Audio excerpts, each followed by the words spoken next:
Pagod na ako. Magpapahinga naman ako, ha? Bago.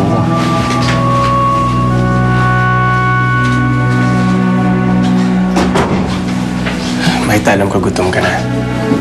Sabi ng inay mo, ito daw paborito mo, kaya inihanda ko to. Salamat.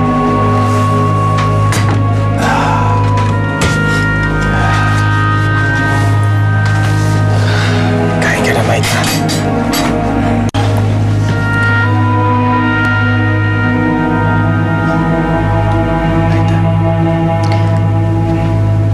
Salamat, Donald. Napakabait mo sa akin. Pati kay Tia Anya, pati kay Inay. Kinukup-kup mo sila na parang sarili mong pamilya.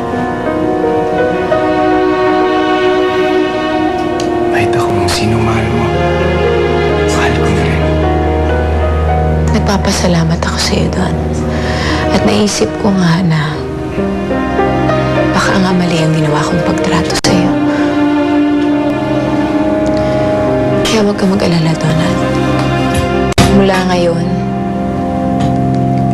hindi ko nalalabanan ang gusto mo.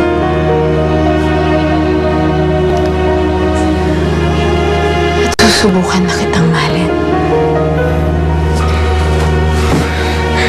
Mahit, maraming salamat. Salamat. Pinapangako ko sa'yo, hindi ka magsisisi sa desisyon mo.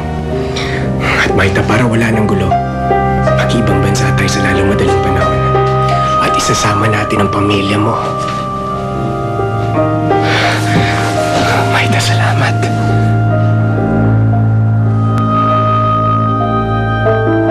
Pre, paano na ito? Kayo na ni Dorcas. Pero mahal mo si Dorcas. Siya mahal. Pero ano pa bang magagawa ko? Nakita mo naman kung ano nangyari. Pwedeng umarte lang siya. Para naman she can control you. Pwede rin. Pero feeling ko, she has the same suicidal tendencies as Rebecca. Oo nga. So baka talaga magpakamatay siya kung iwan ko siya. Tapos kasalanan ko pa ngayon yun. Pero paano si Maita? Di ba mahal mo siya? Mahal na mahal ko si Maita. Siya lang nagpapasaya sa akin. Siya sentro ng buhay ko. Pero pilit kaming pinapaglayo ng tadhana ba? Maybe we're just not meant to be. Ewan ko. Bro, ano ibig mo sabihin? You're just gonna give up on your love with Maita? Hello? Sino to? Hello, Mark. Si Tia Anya to.